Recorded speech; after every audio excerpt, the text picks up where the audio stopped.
Olá, eu sou a Patrícia e eu te ajudo a ser mais feliz e realizado como professor. A conversa hoje é o que é PNL. Talvez você esteja se perguntando, e o que diabos é PNL? Muito bem, PNL é Programação Neurolinguística. Vamos por partes. Programação, sim, porque um dos fundadores, quem sabe o principal fundador, o Richard Bandler, fundador da PNL lá nos anos 70, ele era matemático e trabalhava com a informática. Bom, anos 70 é o comecinho da história da informática. Então ele trabalhava com a informática já nessa época, ele era professor, estudante universitário. Então veio mesmo da informática, de uma ideia de que, da mesma forma que se programam computadores, a nossa mente tem modelos mentais, programas aos quais a gente responde, certo? Então, realmente é programação, de programar o cérebro. No computador, a programação é feita usando combinação binária, 0 e 1, 0 e 1. No nosso cérebro, ela é feita principalmente pela linguagem. Os comandos que nós damos para nossa mente são muitos deles através da linguagem. Então, programação, neuro obviamente, da cabeça, do sistema neural, cerebral. Esta máquina fantástica que faz, quem sabe, 100 anos, menos de 100 anos, que a gente vem começando a desvendar, porque sequer tínhamos tecnologia para estudar o funcionamento da mente. As principais descobertas da neurociência são muito recentes. Então, programação, neurolinguística, aquilo que eu disse antes, através da linguagem é que programamos o cérebro. Então essa história começou nos anos 70 com o Richard Bandler e o John Grinder. O John Grinder era o cara linguista, ele estudava as formas de linguagem.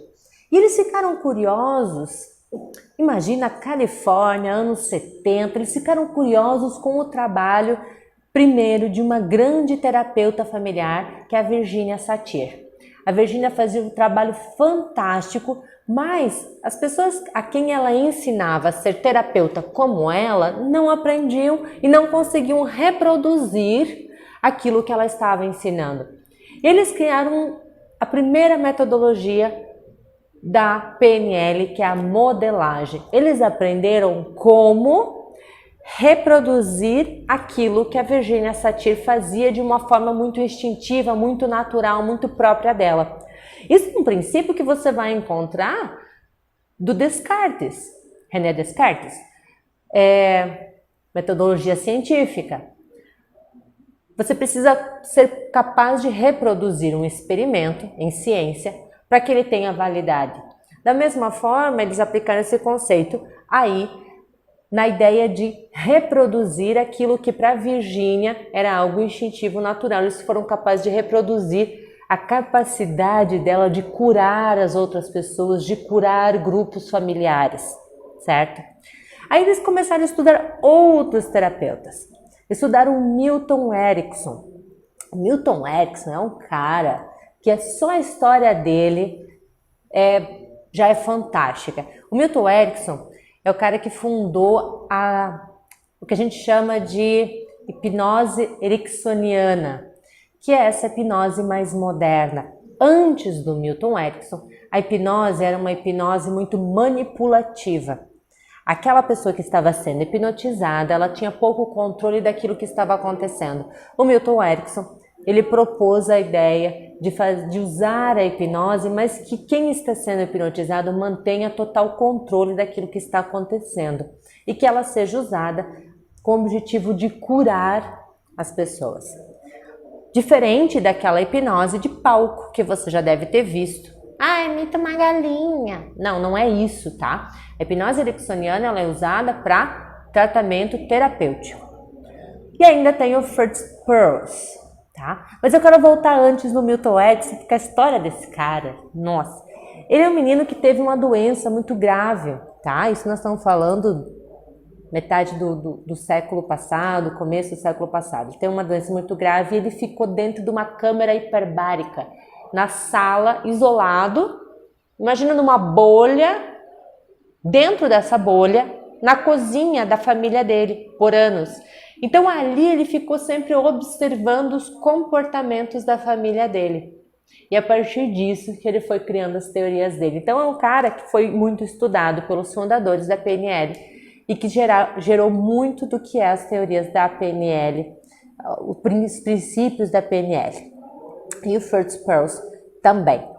Hoje nós temos caras gigantes que trabalham com a PNL. Se destaca aí o Robert Dilts, que tem gente que chama de terceira geração da PNL, e ele trouxe um conceito mais de uma PNL mais sistêmica e que é uma PNL que entende o campo. O que é o campo? O campo é a interferência que nós temos na nossa vida daqueles que nos cercam. Basicamente é isso. E como que nós interferimos no campo, naquilo que está à nossa volta.